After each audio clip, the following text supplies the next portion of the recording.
Welcome back to Now. No opportunity wasted. I'm your host, Angelica Ross. Today is Monday, March 3rd, and as always, we're going to start things off with a passage from Buddhism Day by Day, Wisdom for Modern Life by Daisaku Ikeda. Quote, "It all comes down to you. I hope you won't rely on others or wait for them to do something.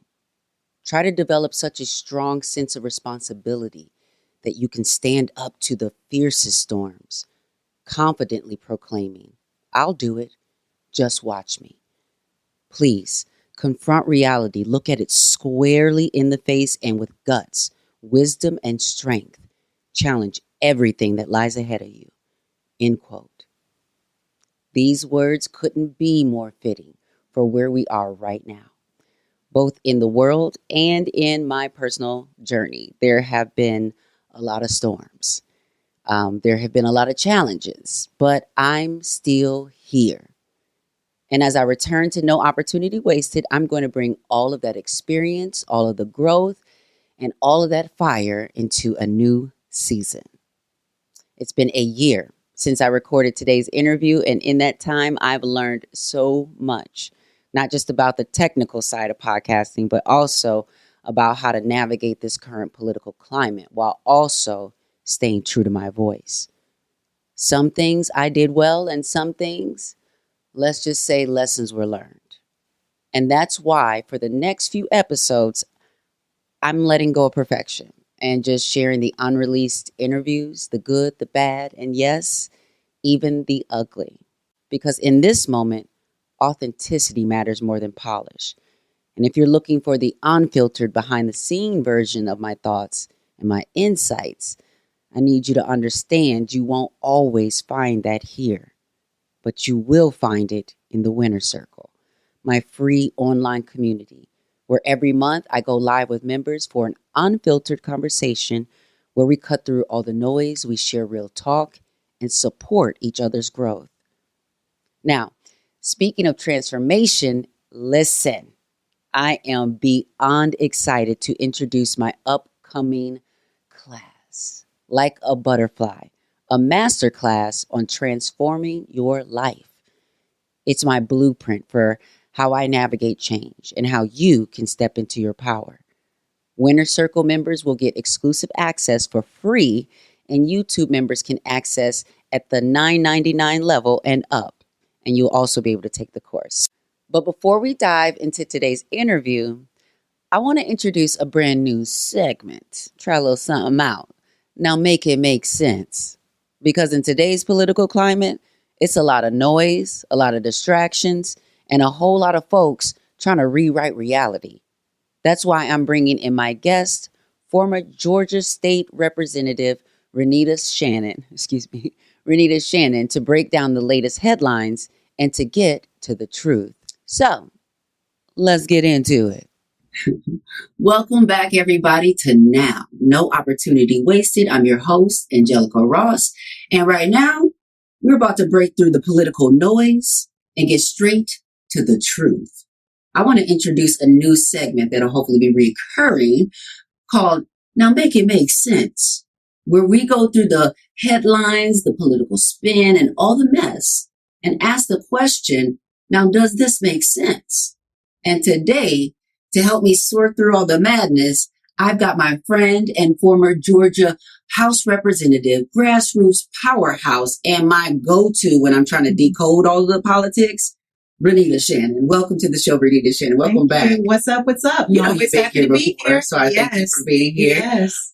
So Renita, like the people might not know, but not only are we friends, but you know, you who I go to and consult with when I'm trying to really understand what is going on, especially because I'm looking, to get into the arena of politics. Mm-hmm. It's a circus arena for sure. For sure. But, I've always seen you breaking down the things, whether you're breaking it down at the house or breaking it down on Roland Martin. So thank you for being here with me to help me break all these things down.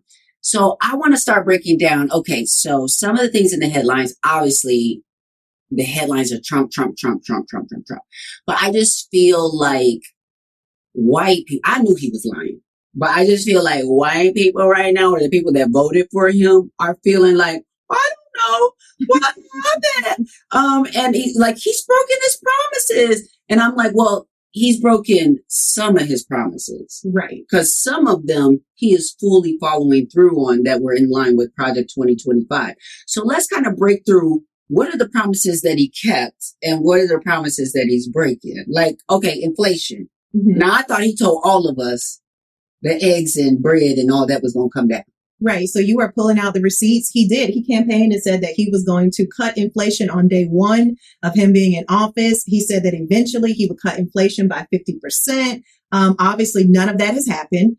Eggs are up, gas is up. And I think it's really important to look at those two things, eggs and gas, because eggs are in pretty much anything that we eat, any food you consume in a restaurant usually is going to have eggs in it. And it's a good kind of measure of like where things are for the public, looking at what you're paying for eggs. And then, of course, gas for your vehicle, gas for shipping, just all types of things.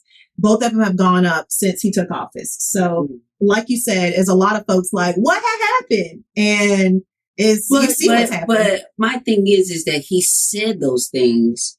And I guess this is my thing with politicians anyways.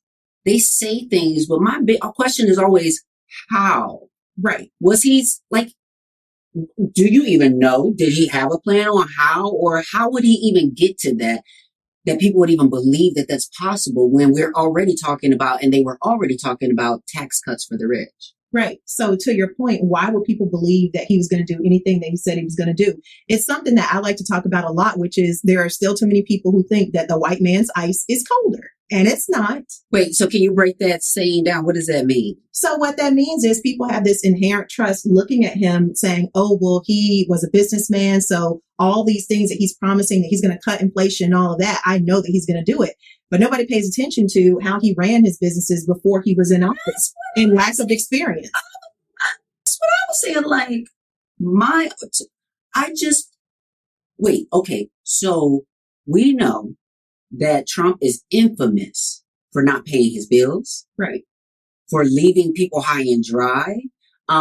For not having bad relationships with contractors. I think he's done bankruptcy a couple times as well, no? He has. So I understand in business, because I'm an entrepreneur too. I understand sometimes you do have to swing big, to do this in business, but only people like him, like the white man's ice. Like you said, only people like them get that many opportunities to go bankrupt and to lose your money. Absolutely. It's like he's trying to get the rest of us to experience bankruptcy like he did. And for me, that's a hard pass. That's a hard pass. I haven't done bankruptcy. I'm not trying to experience that. So that's a no for me. But the prices of inflation and how inflation has gone up since he's taken office feels like that's what he's trying to drive the entire country towards. Everything is so high priced. Mm-hmm. And not to mention, we're in a losing battle. I feel like it's a class war, really, because not only are prices going up, but then you have corporations who want to participate in dynamic pricing, so that when you go to the grocery store, the price is different depending on who's buying it. Right. A lot of corporations are trying to institute using AI so that they can sort of do pricing that they can change it at liberty. And it's very, very scary. And so that's why, having Trump in office is like, this is the type of person who's not going to protect us. But do people realize he's the one? Do they? Because he loves to pass the buck and take responsibility for things that he didn't do. Are they going to really realize this is his fault? This is his responsibility right now? Or do you think he's going to continue to blame it on the administration before and all of that? And it's so funny you bring that up, because that is what he has been doing. When anybody asks him about why inflation is up and you said you're going to cut it on day one, we're just getting a lot of, well, you see what had happened was from him. And it's like, no, that's not what you promised. That's not what you campaigned on. And we want results. So, okay. So inflation's up. You see people putting stickers. I saw a video, people putting stickers on prices in the grocery store that didn't know that Trump did that. That you want to take credit for something, take credit for them inflation prices. So, okay. So that's one thing that he broke his promise on, but I feel like he's actually kept his promise on a lot of things that he was saying, but also really that Project 2025 was really underlining, even though he was trying to separate himself from the authors of it. That's pretty much who he's put in his cabinet. That's pretty much we surround, and that is the game plan that seems to be happening. My issue with following through on all of this is something feels off to me with the fact that it's like a villain in TV shows who ties someone up and stands there the whole time telling you their whole plan while you're getting loose out the things. Except we wasn't doing nothing while they said this was going to be the plan for all this time.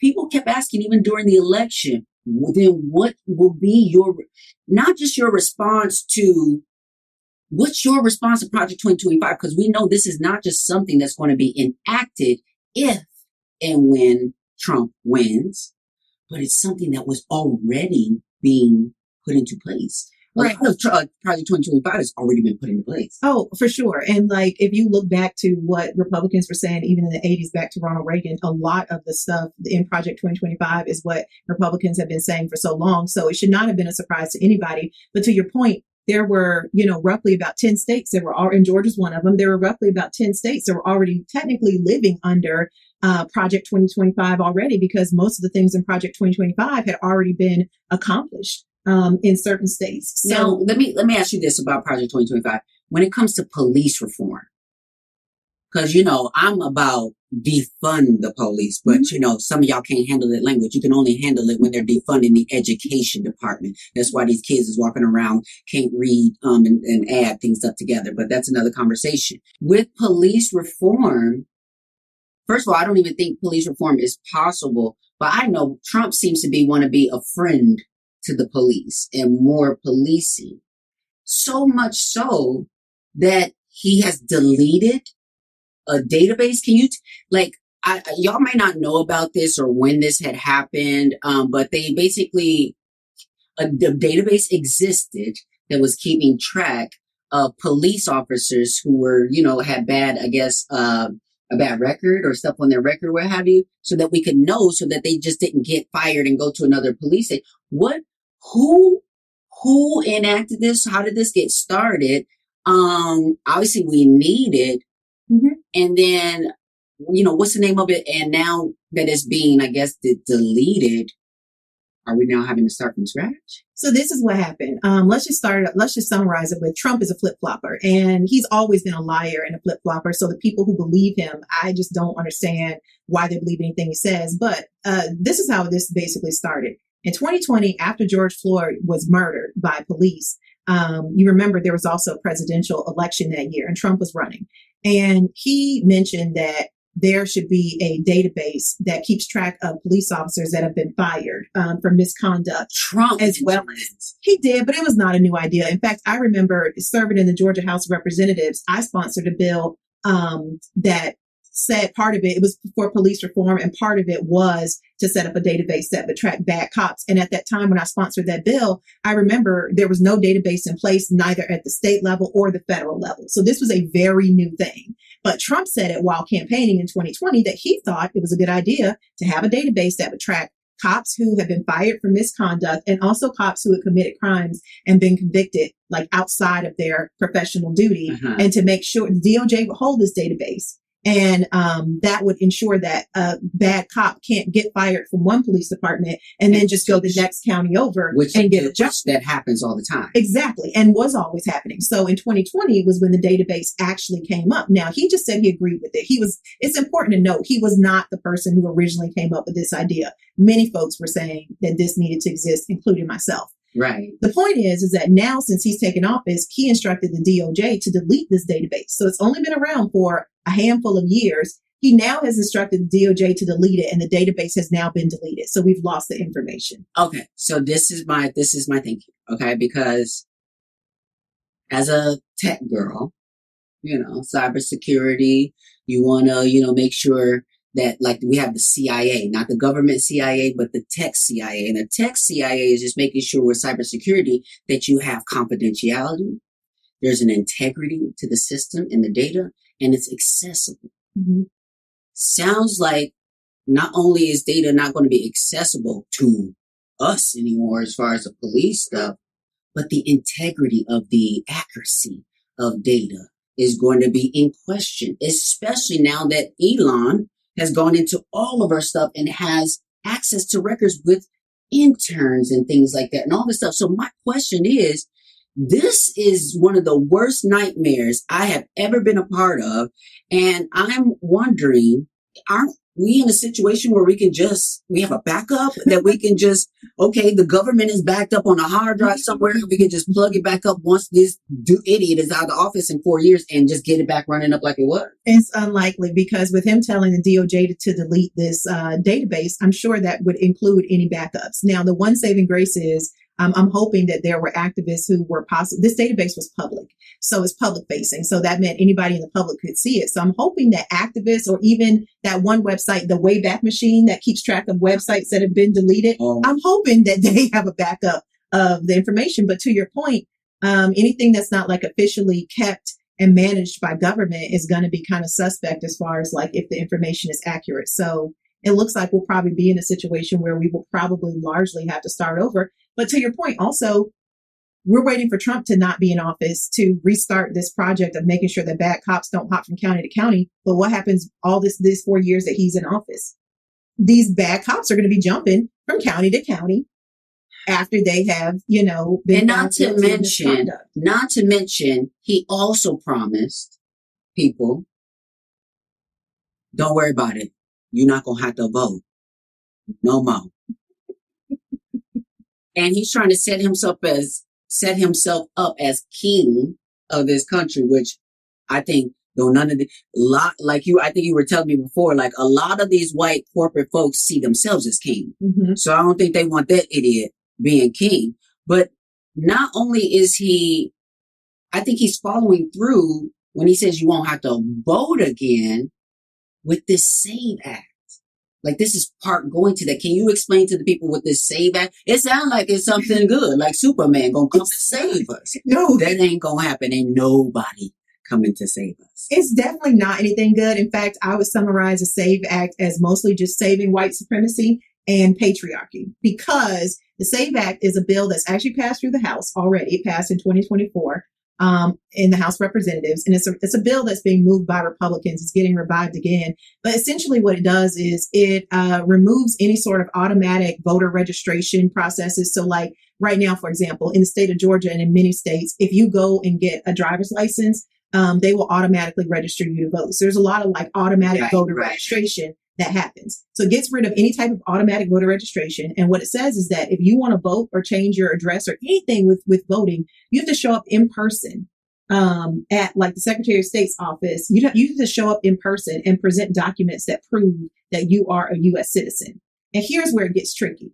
So in order to prove that you're a U.S. citizen, you would have to have your current ID match what is on your birth certificate. So you're saying that is the qualification of proof of citizenship, is having an ID match your birth certificate? Certain types of IDs. And what's even trickier, so like if you have a passport, then fine. You can use that to prove that you're a U.S. citizen. Mm-hmm. But in order to, what you would not be able to do the way that we currently have things is you can just use your regular state issued driver's license to be able to register to vote. If the SAVE Act passes, you would not be able to use that. You would have to take your state ID or some type of picture ID that's been issued by the government and then bring your birth certificate as well to show that you were born in the U.S. So now, mind you, you're saying a birth certificate. Mm-hmm. I need y'all to hear me on this. We're talking about you're going to have to bring your birth certificate and your ID. And you know who that's going to mess up?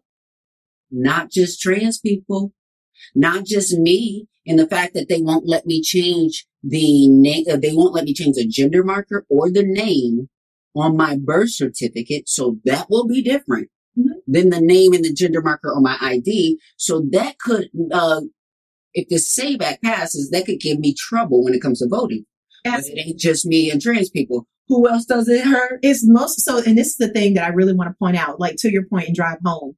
What they're saying is that it has to be the same name. So there are roughly 69 million married women in the country. It's largely going to affect married women because they generally, by tradition, will take their husband's name. And so that's not going to be the same as what was on their original birth certificate. It also, I just know like in the Black community, a lot of times government will get our names wrong. My middle name is Sean Bay. The Social Security is the birth certificate. It's different. Didn't they spell Beyonce name wrong on the? Did they say Beyonce or something? Did she? You are right. Yes, they did. They did. And so, yeah, like it is really just something that is going to affect a lot of folks. And so some people are saying, well, you just get a passport. And it's like, well, passport is $200, not to mention we're already dealing with inflation. So, and not to mention, that's another thing that might be a roadblock for me because my passport expires in October. Right. And right now they're saying basically they not giving trans people passports. You better hold on to the one you got and hope it don't expire during Trump's presidency, because I've heard so many stories of people either turning in their passports and not being able to get one back. Hunter Schafer just went to the public and basically said that they turned her passport back to mail. Mm-hmm. And what they don't understand is when you're an international star like Hunter or myself, and we're traveling a lot, you're now putting us in danger when I have to show a passport in another country that reveals a different gender. What it comes down to for me with this, and this is why I'm so upset about all of this, but it is what it is because I'm an OG girl. But what it is y'all keep trying to go with this narrative thinking that trans women are out here tricking y'all, that we have any investment and value in deceiving the world. The only thing we want to do is be able to leave our houses, go to our jobs, and get home safely without being harassed, killed, or otherwise. That's what we want. But they think that we're doing this as a deception thing. So what has been just so annoying for me is that they want me to wear a sign on my forehead that says trans woman walking, trans, so that everybody can choose to treat me like shit from the door. Right. It's like making trans folks wear a scarlet letter. That's what they want us to do, so that it hopefully discourages you to not want to, to step out into everyday public life. That's what I think they're trying to do, is to make us scared and discourage us from being out in public. But guess what, baby? That's never going to work. Trans people are never going anywhere. We're always going to be here. So just know that I've been, and my ancestors have been, on the side of the law where our lives were considered to be illegal or criminalized. This ain't my first time. So let's go. It is what it's going to be. And we're just going to have to fight for our rights. Like literally, we're going to have to fight for our rights. Yeah, and the way that it looks like us fighting against what this administration is trying to do is going to look very different than how it has in the past. Already you see that folks have really taken to using their wallet to vote in the way of the boycotting that is going on with Target and all the anti-DEI initiative stuff. It's like people are finding creative ways to say, we are not going to take this, and this is not what we want to see in the country. So everybody needs to gear up and get ready. But I think one of our biggest fights, to be honest, is going to be with ourselves and convenience. Absolutely. Because I think that capitalism is all about selling us convenience and selling us comfort. And folks are going to have to get uncomfortable and be inconvenienced. And that's a fight that we have. That's something that we've experienced before, because when you look at like the Montgomery bus boycott, that was like the main speech was like, listen, this is about to be real uncomfortable for everyone. I mean, it sounds cute. It sounds cute. But but it doesn't entail walking to work. That's right. Right. Walking to work. Make sharing cars. Doing a lot of things that you don't want to do. And so we've seen it before. We've dealt with it before. And I hope everybody's ready. I'm ready. Well, hope you guys are all ready. We will be right back with my interview with Hope Giselle. I'm going to say that one more time just in case that's not right after. But, well, I will be ready. You going to be ready? Listen, I stay ready so I don't have to get ready. I heard that. Well, I hope y'all are ready, and we will be right back. All right. So now it's time for today's conversation. This episode is called All About Hope and Grace. And if you know, you know.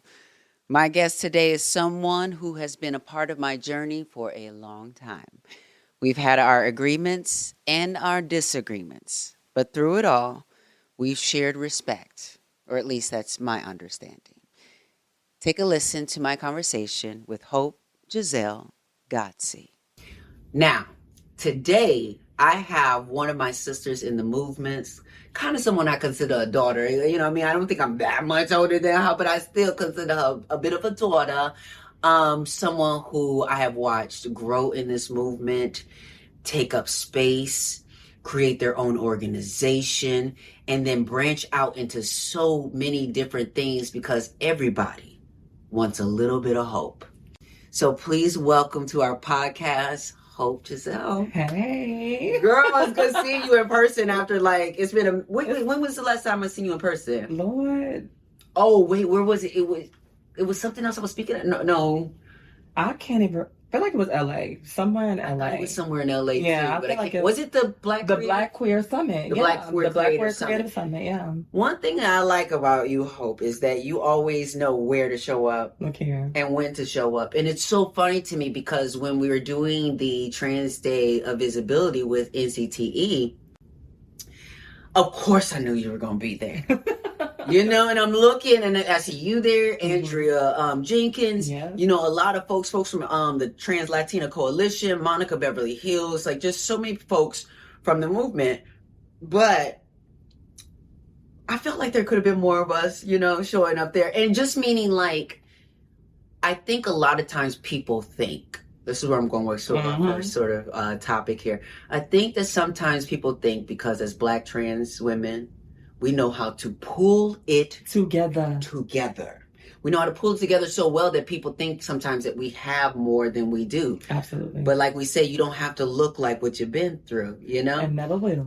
Right. And sometimes so people think when we were at the Black Queer Creative Summit, I remember when they first were telling me about it, I knew that it was an important moment for us being acknowledged as Black queer creators by GLAAD, Indeed. being given the space. And they were paying for a lot of the creators to be there, their travel, their hotel, everything.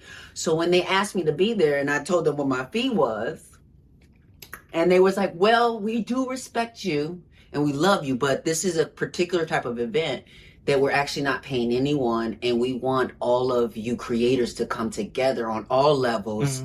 And, we hope that you see the value in being in this space. I said, of course I do. And so, of course, I was going to be there. And, of course, I saw you there as well. But I think a lot of people weren't there because they didn't get a check to be there. You know what I'm saying? They then wanted to, after the fact, when they saw how amazing the event was. Yes.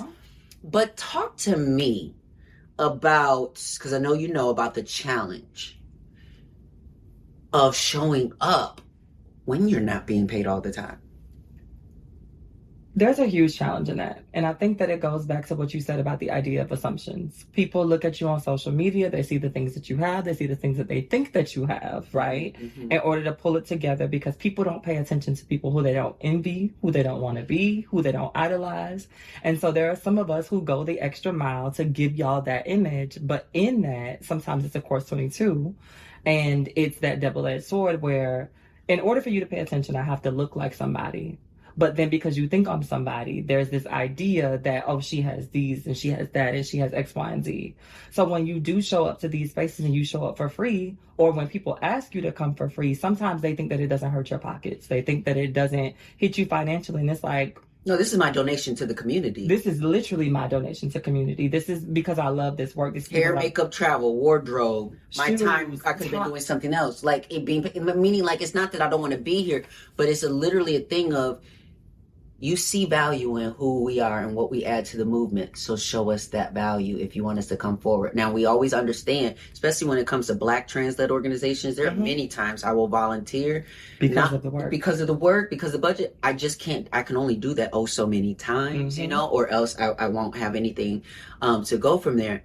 But, I've gotten to a place where I hate that I keep kind of referring to him, but it just be, I don't, listen, y'all, listen. Y'all know I am against all forms of anti-Semitism and all of that. Hands down, seriously. I'm just saying on other topics, sometimes I can remember some things that folks said. You know what I'm saying? Absolutely. Like Kanye West, that there's two things that I kind of have learned from Kanye. And, we can't just throw everybody fully away all the time. He is doing some wild stuff. You understand what I'm saying? And needs accountability and all the different things. But one of the things I learned from one of his rap lyrics is, even when the money low, you can't pay me. Number one. Meaning what that means is, even if I don't have whatever, I go where I want to go. I go where I feel value. So, but even if I'm broke, Caitlyn Jenner, you could never pay me to show up to any of your functions. I know you wouldn't want to because you know it's on site. But I'm just saying, all money's not good money. The other thing that I learned is that dudes, I'll say not even Kanye, dudes in general show up to a mainstream interview in a sweatsuit. Come on. And just like whatever. So I'm like, you know what? I'm a feminist. I'm going to be in my Steve Jobs era a little bit. You know what I'm saying? And I have gotten to a place where, and part of the reason I've done this is because cisgender women sometimes, especially those turfy ones, they try to invalidate our womanhood based on the way we show up, as if they don't do the same exact thing.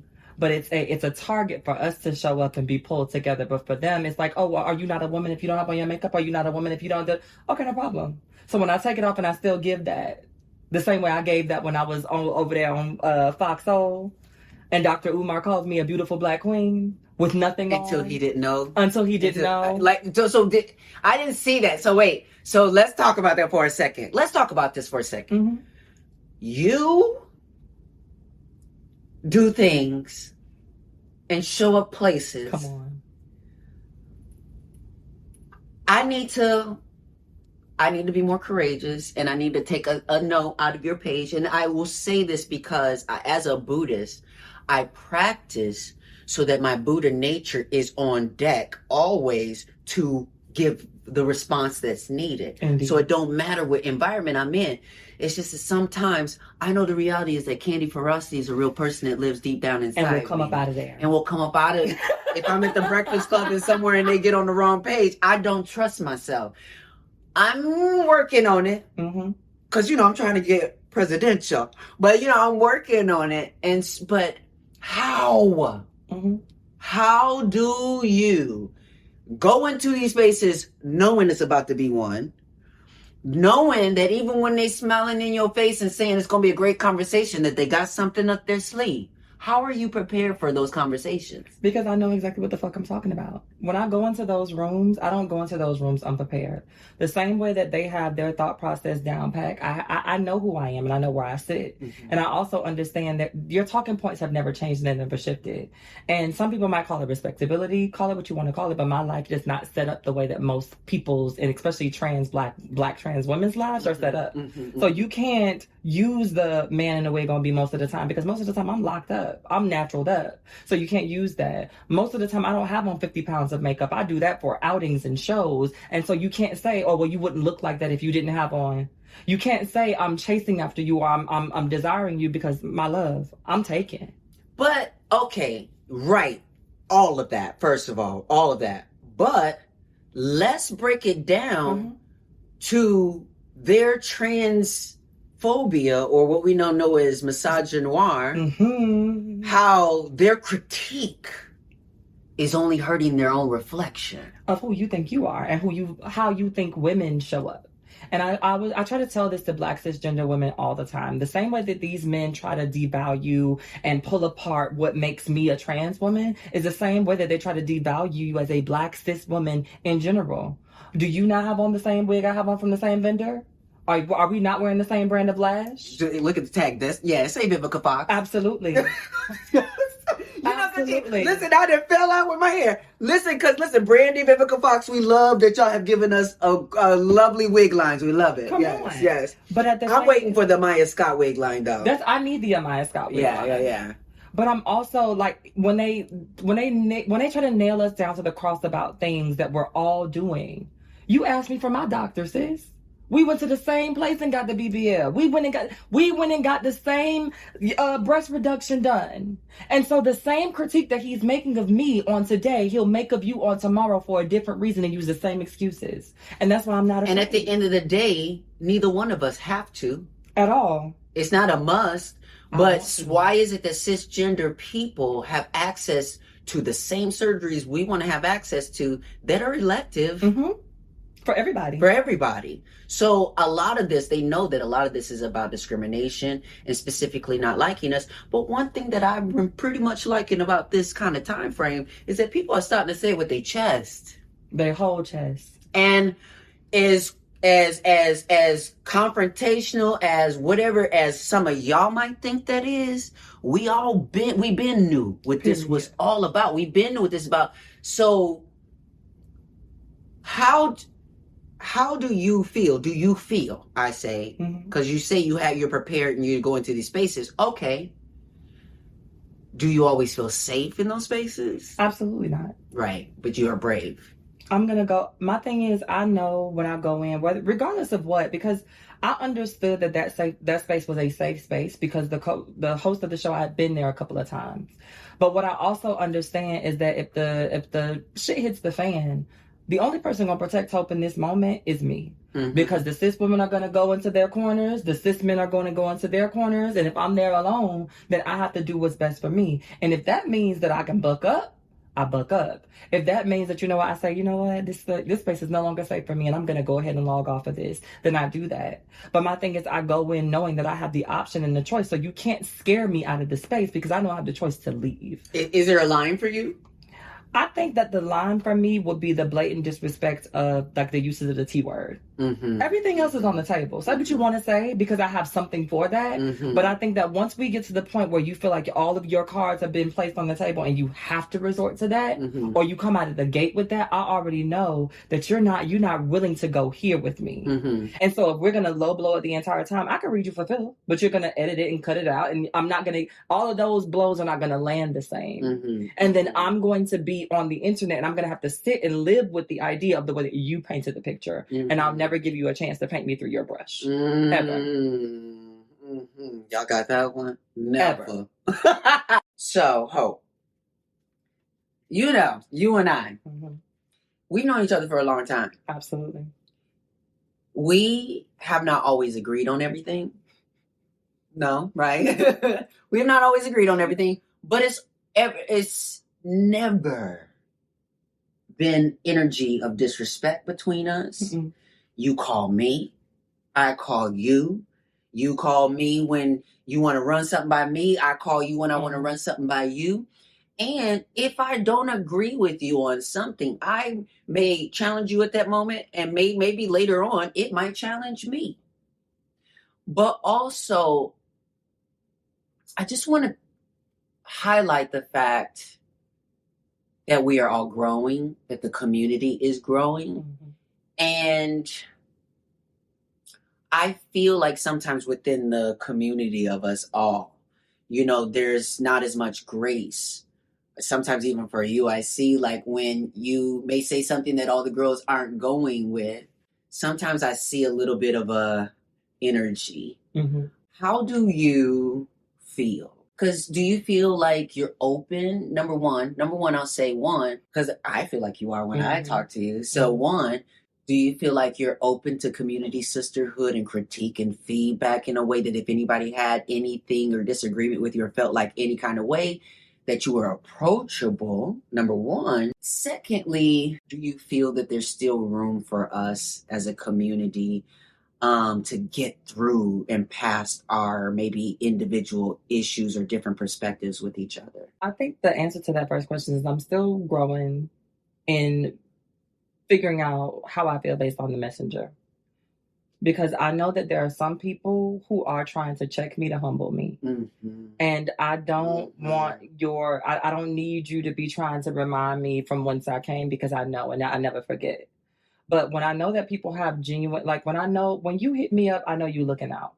It's like, I saw this, I'm hearing this because I saw this. And before it gets out of hand, here's what I'm thinking, do with it what you will. Absolutely. You know what I'm saying? Absolutely. I have a couple of sisters that are like that. Like I have some of y'all that will tap in and check in that way. And I'm always open to that. And I think I'm always open to that with everybody. That's what I've experienced, yeah. Right. Until I recognize that there's something deeper, right? And I have to, and there are some people where it used to be that, right? And so there's PTSD, and so I'm like,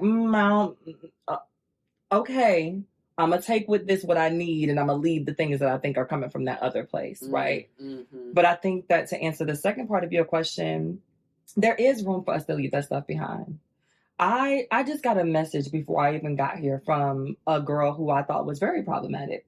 And because she's been off of the radar, I didn't even realize that this girl has done a whole rebrand. I won't name her because I think that she's trying to make her, like, I think the reason I got that message was because she's about to reemerge as the new version of herself. But on the back end, she's become a whole different person than what I think when we all see her again. Like, we're going to be like, oh, okay, girl. But it's one of those things where it's just like, in that, there's been growth. There's obviously been a life change for her. There's been so many things. And so it's just like, if she were to come to me now and say, like, hey, Hope, like, I know it's been a while, unwarranted opinion, but I think that this thing that you said over here might have been able to be said a different way, or X, Y, and Z. The PTSD is still there, but I'm able to receive it because I don't feel like you're coming from that weird place. You're recognizing the growth in I'm recognizing the growth in that person. So I think that as long as there's room to recognize the growth, and not just in me, not just in you, I think for all of us, we all have a person that has done something that we should be recognizing whether or not there was growth there. And as long as there's growth, and I feel like the intention is different, we can rock. I'm open to that. Yeah. You know, I've seen a lot of, things sometimes where I think there's a middle ground between forgiveness, and getting back in, great community with each other, and needing to not forget, what someone has done or whatnot. For me, that not forgetting part is when someone is staying where they were.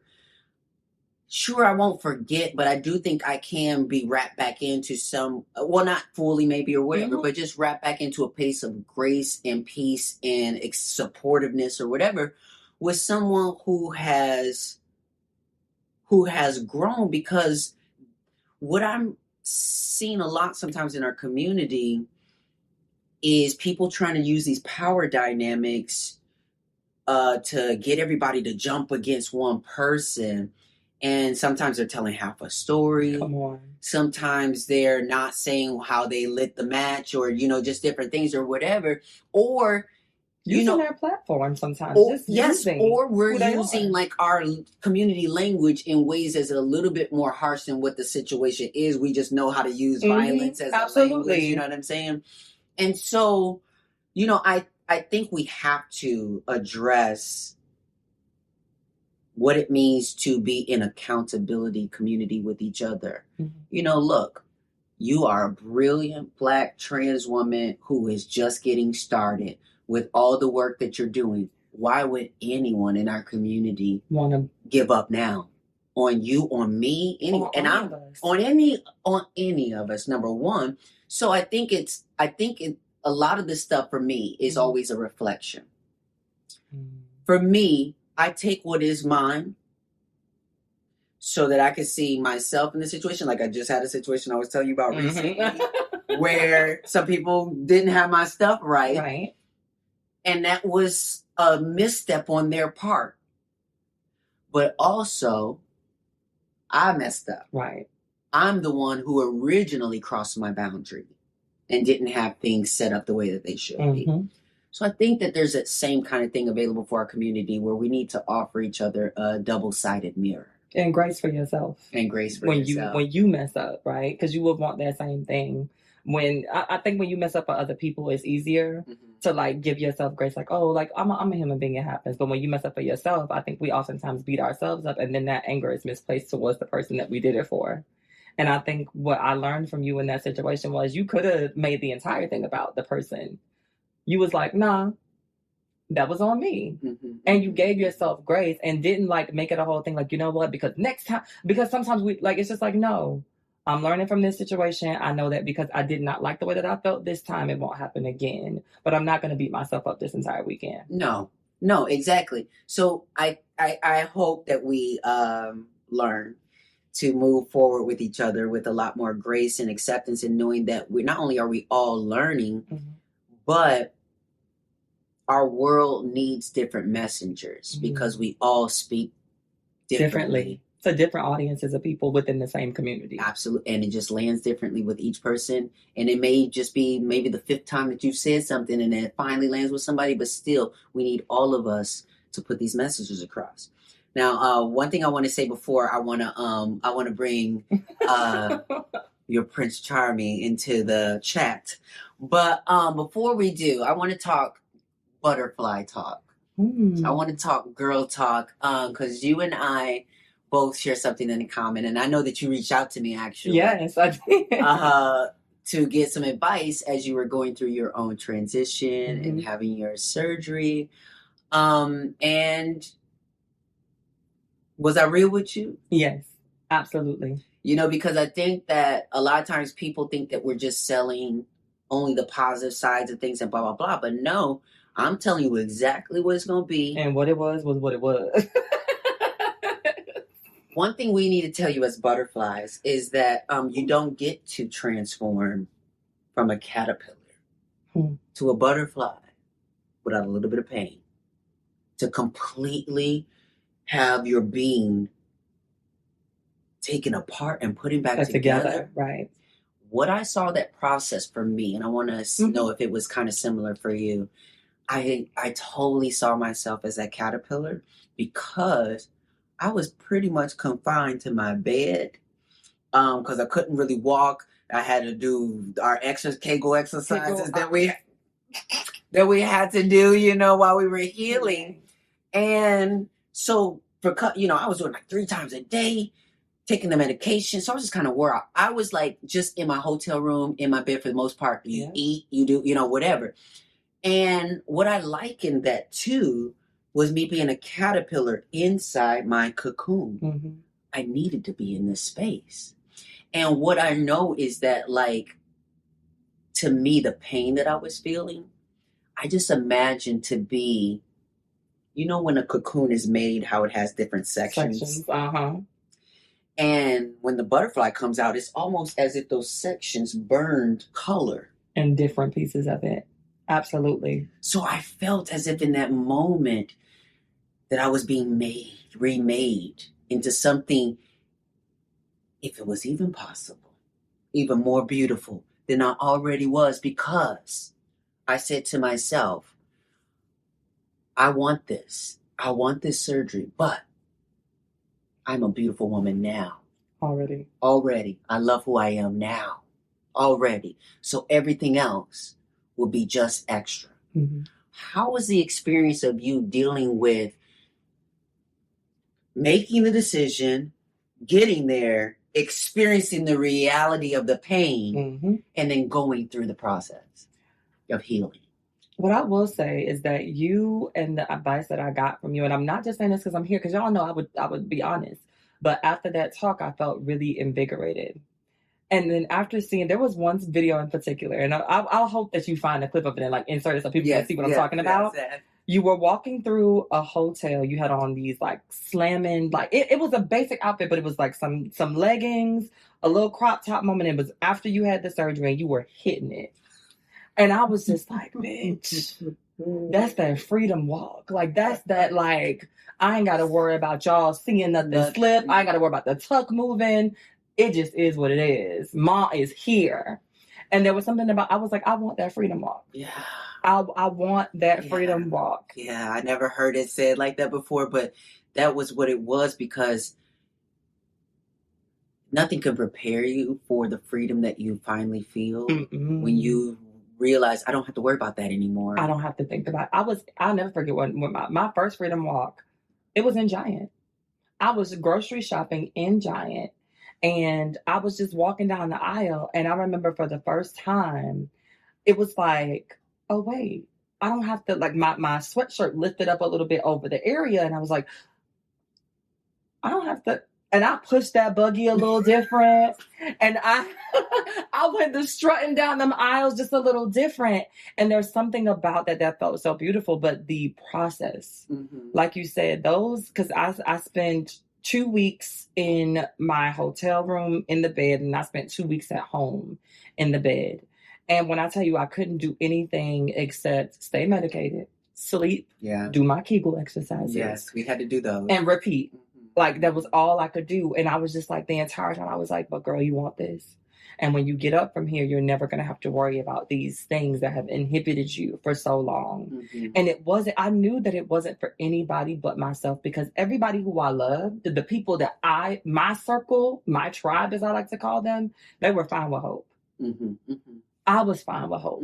But there was something that I wanted that I needed to up the ante. And I didn't want to change. I didn't want to perfect. I needed to evolve.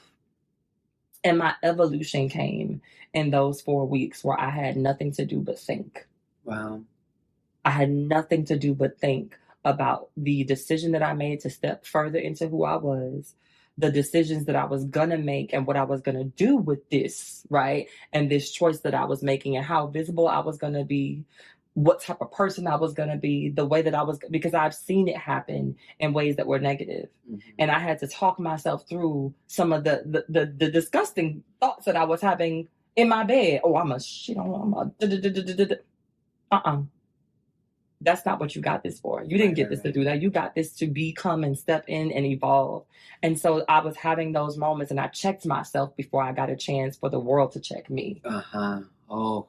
Because I didn't want to be humbled by the world or anybody else. I wanted to do my own humbling. And when I came out and I finally allowed the world to see my wings and the colors that had been stained on this body, there was something therapeutic about it. And that first freedom walk for me was dope. I literally could see, I mean, you were strong before.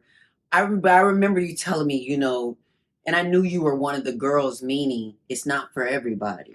But when some, I can tell in their hearts and in their minds where they're at with it. And it was in the same place, and I could recognize that.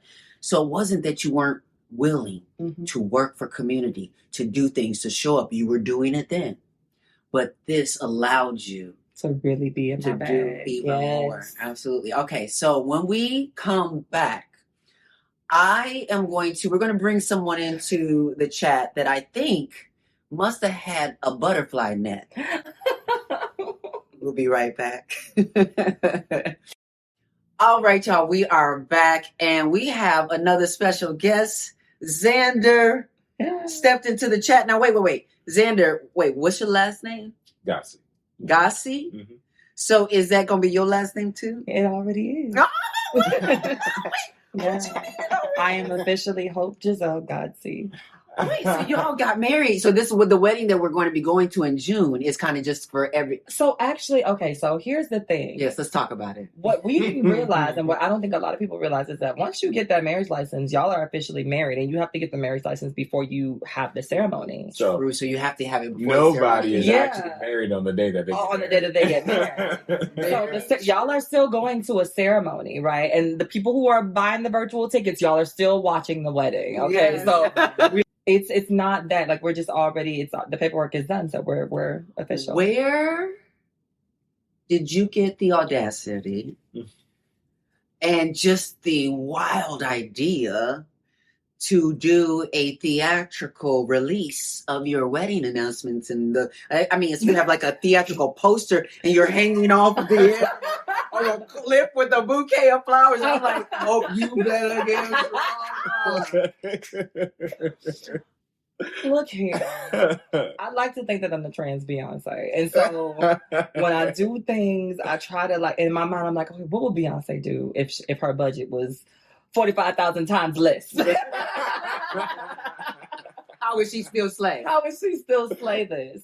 And there's something to me, like, when I look at community, for as many girls that don't like me, there are so many folks that, like, look at this relationship and look at our wedding as their wedding. They look like it's not a toot my own horn thing. This is what people are telling him. Like, I see the comments, and so I'm just like, if this is how y'all feel about it, I want to make sure that it's a damn good wedding for you. You know, if you living vicarious through me, then I want to make sure that I'm the best representation of that.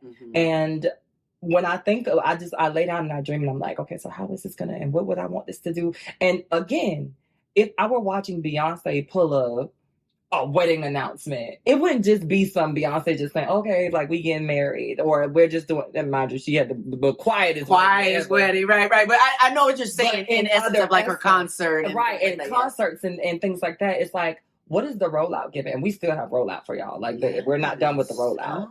But I think that that's just where it came from. And I have a husband that is supportive of all my shenanigans. I'd be like, babe, we should make it a movie. And he like, what?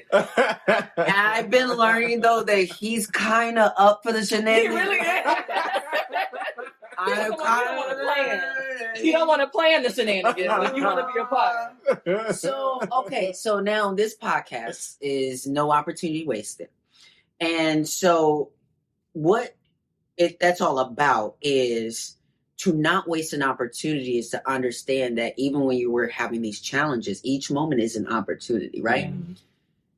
What in this relationship now you're married, mm-hmm. now your marriage, I'm sure this has come with some challenges. Yeah. For you as well, man. You know, because we don't usually have to do here. I have to be able to ask no questions, so I'm gonna ask some questions. Is that okay? I'm here to answer. Okay, great. So, first I want to ask you, what was it about Hope that made you fall in love with her? It was her mind. Honestly, like the first 3-4 months of us like getting to know each other was really just intellectual debates. It really was. Wow. It was us just like, and it's funny because I never met somebody where I was able to like have intellectual debates with them and it never became disrespectful. Like we were like, it got intense. Like we like it got to like if there was a fly on the wall, they'd be like, do they like each other? Like, wow. But it was intense, and like we would go like no more than maybe like 2-3 days of not talking to each other, and then we'll come back and be like, hey, what's good? What's going on with you? Wow. How are you? Like, how's life? And then we get right back into it, and you'd be like, nah, I remember you said something. And then, but it was good because, like, we challenged each other. Okay, so we talked about, first I wanted to get into the good feelings, you know, about what drew you to Hope. Now, knowing, how did you find, so, like, what was the conversation about the transness? How did it happen? Was it from the immediate? Yeah, it was immediate. Yeah. Wow. And did you let him know that you were like going through a process? Like, no, so you were just going to be able to be there, meaning like what you went through is so tough, you know, and you need someone who will be able to be there by your side and support going through that. So folks don't realize it, but Zan has been in my life for, I want to say about like 6 years, and we have been dating for 5. And so even when I was going through the mess of like my past relationship, which was kind of public, he was there.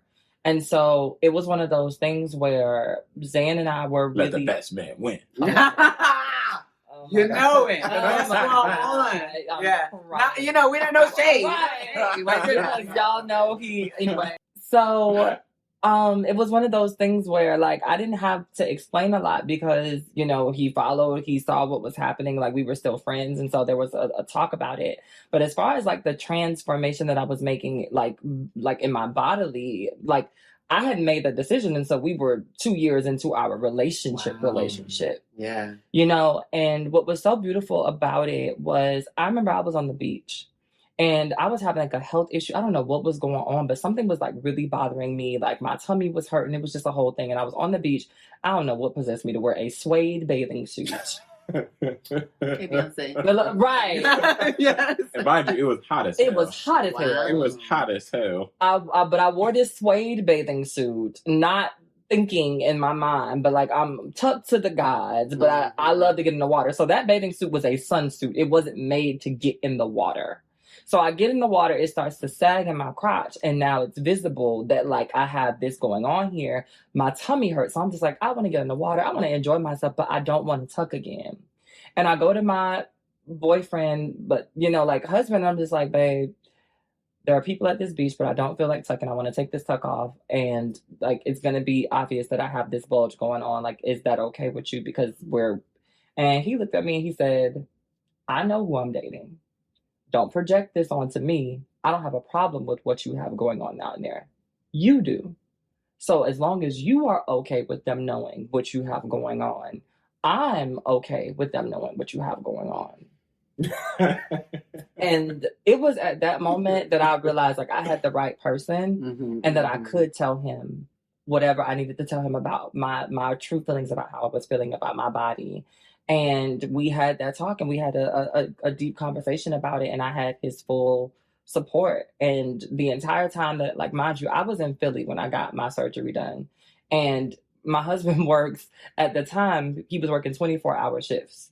So he would work a 24-hour shift. He would drive from DC to Philly. Yeah, and I was up there for 2 weeks. Oh. So, and I'm talking about he did this at least, I want to say, like 1 week fully, like a total of 7 days out of the entire 2 weeks. And the other days I had to force him to like go to work and just like stay home and rest and not come. And so the process of that was he made it a safe space to do that with him, because he didn't make me feel like he was gonna lose me if I did that, which a lot of people will make you feel that way. Okay, so I have to ask, because what I know usually, and I think this is about to be a double-edged sword, but we'll see. But like, what I know usually is for someone like yourself to step into the chat with that kind of attitude. You seem like you're very good-hearted. You're smart. Seems like you were raised pretty well. Seems like you were, it seems like you were raised really well. So, because the thing is, we know that a lot of times intolerance is taught in the home. So how did you develop what you have and the perspective to be so open to the amazing, beautiful trans woman that Hope is? And has that come with challenges with your family, or are they like... Woo! So, it's definitely a double-edged sword. Because, so I grew up in a very Black-centric, dominant home. My family history is very prominent here in the Americas. Especially on my mom's side. Now, my mom, she has always been a kind-hearted person. She's always been very gentle, very soft-spoken, but also due to Black family issues, like everybody else, you have, once divorce happens, mom has to go work and her children have to raise themselves, pretty much. My mom had to entrust the fact that because she knew that we had good heads on our shoulders, that we would continuously have good head on our shoulders. That's not always the same for other people. So due to that, by me growing up, mind you, I think the most pivotal point in my life was when I went to Egypt. Going to Egypt and walking through all the temples, walking through all the pyramids, I got to see all the things that all these, I guess, hate using this word, Hotep. Yes, the good thing that it was originally intended. Right. I got to see all the things that they speak about that they only see in books. And by me actually seeing the things on the walls, I actually got to see what people thought and think that they are dissecting and ingesting as to what I saw, what is actual reality, that trans women, LGBT, all across the board has always existed. Right. That a lot of people think that, oh no, this is just something that white society is bringing about. No, people have always existed, all shapes and forms, all forms of thinking. Nothing Gender is new. Right, exactly. Yeah. Nothing is new under the sun. That's where that expression comes from. And with that, I grew into a sense of realizing that all the things that I was taught was just another form of white supremacy. And once Hope came into my life, it came even more into fruition, because then I was like, wow, like although yes, some things are true, but not all things are true. And a lot of the things that we're being taught is based upon hate, because a lot of us still don't know who we are. And with that, I ended up having to challenge myself and realize that, damn, like a lot of things I'm being taught is all a lie, and then a lot of the things I am being taught is still true. So I had to battle that conflict, which then case ended up making me realize that this is who I'm supposed to be with. She is the woman of my dreams. She is going to be there beside me, and she's proven it. Like, she's proven that she's going to be beside me before anybody else. Because where my family had forsaken me, she stood by me without a doubt. You know, my family chose to like alienate me, decided to like literally make me the black sheep of the family, whereas she was like, no, you're the light in my life. And now, mind you, every other aspect of your life, job, you're kind. I mean, you know, no shade on incarceration histories and things like that or whatever, but you've been, you know, you good. They're not worrying about you in that sense. This is what they're worried about. Yeah. Right. So I want to, first of all, say, you know, thank you for loving my friend. Yes, because as Black trans women, we deserve love, but not just, we deserve love in the human sense, like everybody deserves love. But what I'm telling you, I've had friends like Teak Milan. He's a great Black trans man. You know, and when I see folks like yourself, the thing I'm thinking to myself is, these are our community gems. And I love you for loving my friend.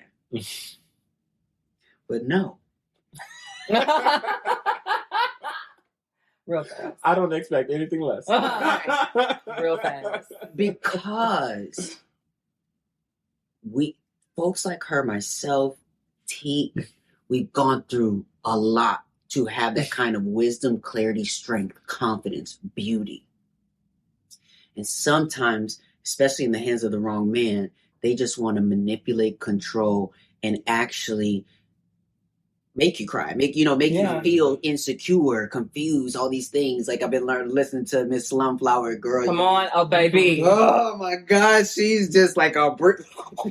But anyway, so, but to see that you're actually thinking about and you can actually communicate the why, the extra, the not just she's pretty, she's nice. Like, no, this is the person I'm supposed to be with because she's affirming for me all that I should know to be true and helping me to do away with all the things that no longer, relate and are true. Like, I guess what I'll say is, I just want you to be encouraged that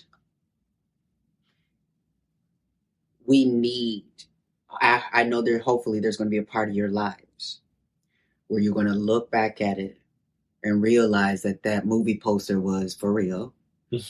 Because it's so dramatic in ways that it's not really that. I mean, it's a good story, but like, it makes it even a better story when you are dealing with your family, because they're not the only ones. And eventually folks are going to see themselves in that same circumstance, whether it's just seeing this beautiful relationship, but seeing people missing out of that picture or whatever. And maybe they're going to see themselves missing out of the picture eventually. But just know that I've had family who have been so hateful and oppressive and all the different things.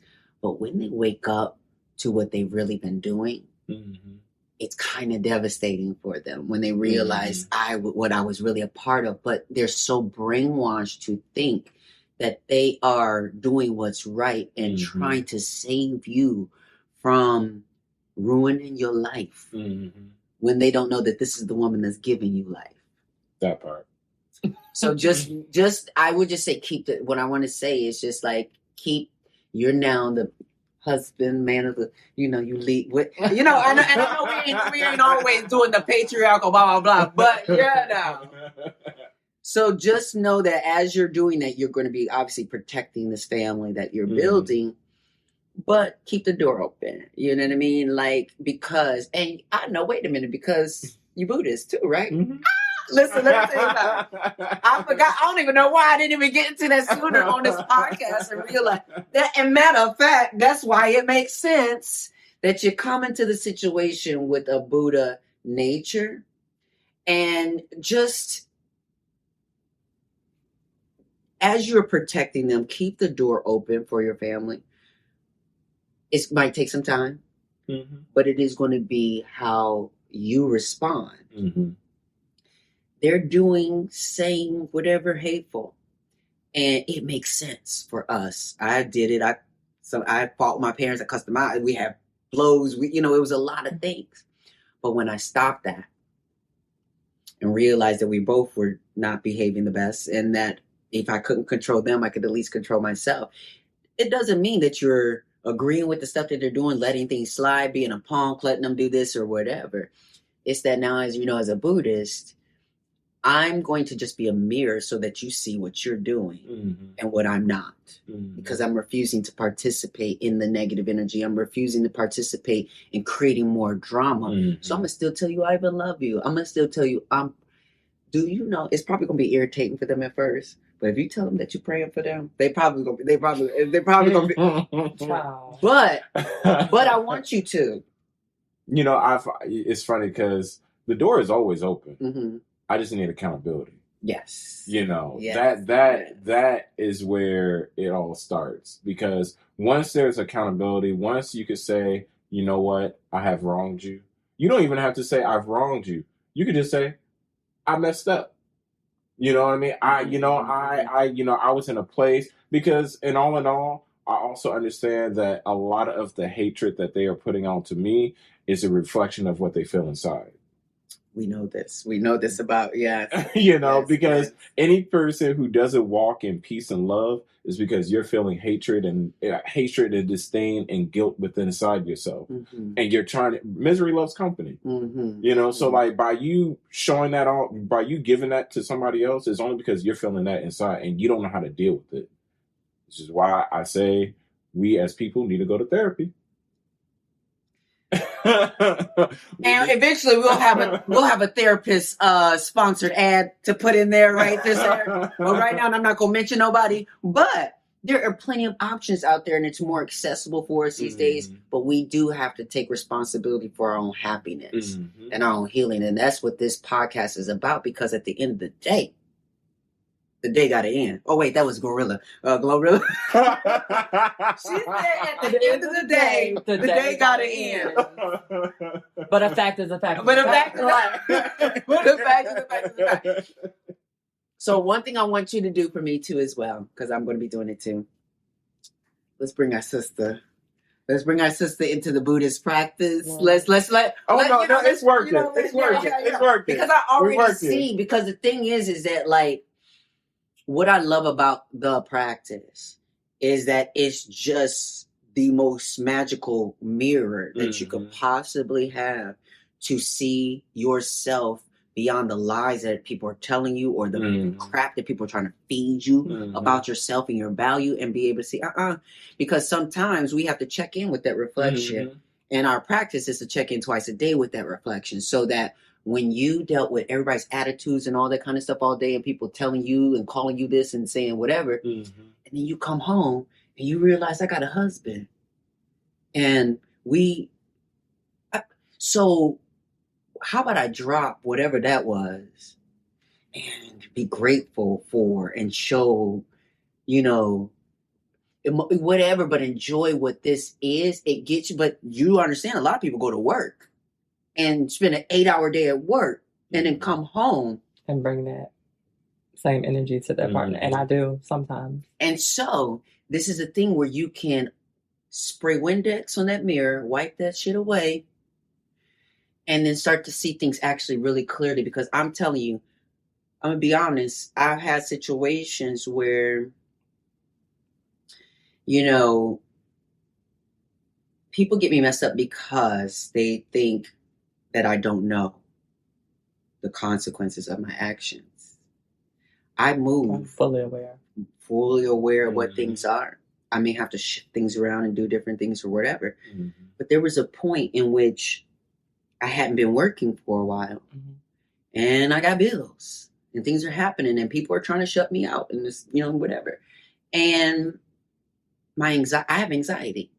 And so my anxiety was starting to get the best of me in certain moments.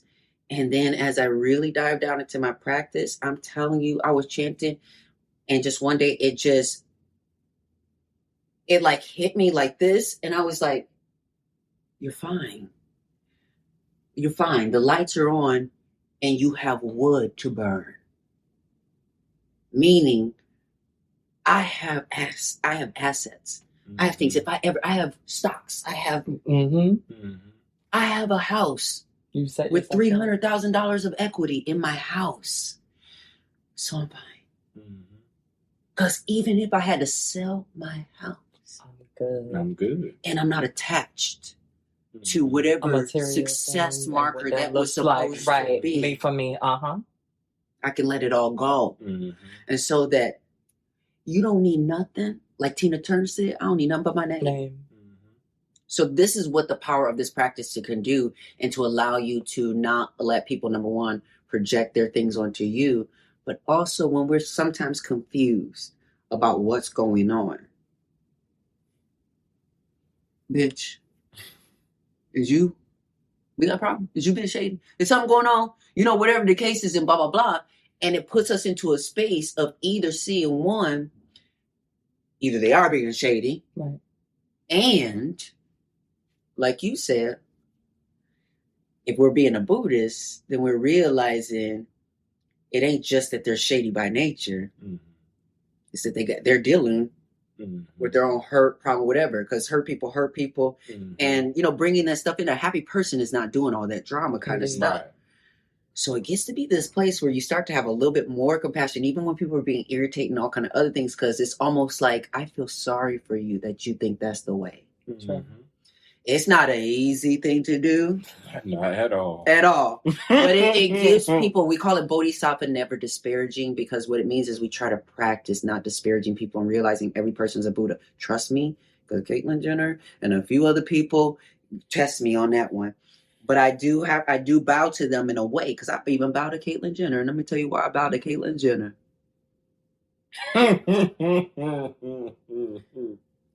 How many of y'all have played the game Mortal Kombat? Oh, yeah. Anybody. Oh, yeah. So I kind of imagine, look, Buddhism teaches us that if you are a Buddhist, if you're strong, if you're a warrior, you won't really know that fighting against a child. Oh. So what kind of leader am I? So Caitlyn Jenner, bitch is on. You understand what I'm saying? Because it's a thing of, if I accept the challenge, then what the challenge is, I got to put you in your place. Finish her. Oh. I wasn't going to be disrespectful because we don't do that. Right. You know what I'm saying? But finish her. Because I still think she's a cross-dresser with a coin. But I might edit that out. I don't know. I might keep it in. But that's just what it is. Anyway. We've all played Mortal Kombat. Yes. Finish her. Anyways, thank you so much for joining us in the Now. I cannot wait. I am clearing my calendar. I will be at the wedding. Yay. I will also get the ticket online too, because I'm that kind of girl that just supports all the way around. I'll also get a gift. So please send me the link to the registry. And just continue doing the things that you do, and know that, like, not only are you supporting a powerhouse who has purpose in her life, what you know and I both know is she's a reflection also. So let's see. You know what I'm saying? Like NDRE said, I am a reflection of him. And he's a reflection of me type situation. The things that are brewing, they are brewing. Oh. Stay tuned, ladies and gentlemen. Xander 2.0 is coming. Yes. All right. Thank y'all so much for joining us. We will be right back. All right. I want to take a moment before we close this episode to acknowledge the tragic and horrific murder of Sam Nordquist, a 24-year-old trans man who was tortured for weeks before his death. 5 people have been charged with second-degree murder, and the details of this case are just a lot. Sam was reported missing on February 9th, and authorities are saying that the level of violence is just unfathomable. Now, I know this is not an isolated incident. Trans people, especially Black and brown trans people, continue to be targeted, brutalized, and killed, while our rights, our healthcare, and even our identity documents are under constant threat. So the time for passive allyship is over. We need those who say that they stand with us to actually show up, to speak out, and to fight back against these relentless attacks on our humanity. And in moments like this, I turn to the writings of Renita and I, Shannon, who reminds us, quote, "If they, devils, did not arise, there would be no way of knowing that this is the correct teaching." That's from the letters to the brothers and writings of Renita and I, Shannon, Volume 1. And he teaches that when we are on the path of justice, of truth, of enlightenment, we will face storms, obstacles, and devilish functions. The forces of ignorance and oppression will always arise up and try to silence and erase us. But that is precisely why we have to stand even firmer in our convictions. The only way to liberate ourselves from suffering is to awaken to the Buddha nature that exists within us all and within society itself. And that means addressing the willful ignorance that plagues this world, the ignorance that denies the humanity of trans people, that seeks to erase our existence, and that refuses to recognize that all people, regardless of identity or background, are valuable and worthy of respect. So if you take anything from today's episode, let it be this: we are here. We are not backing down.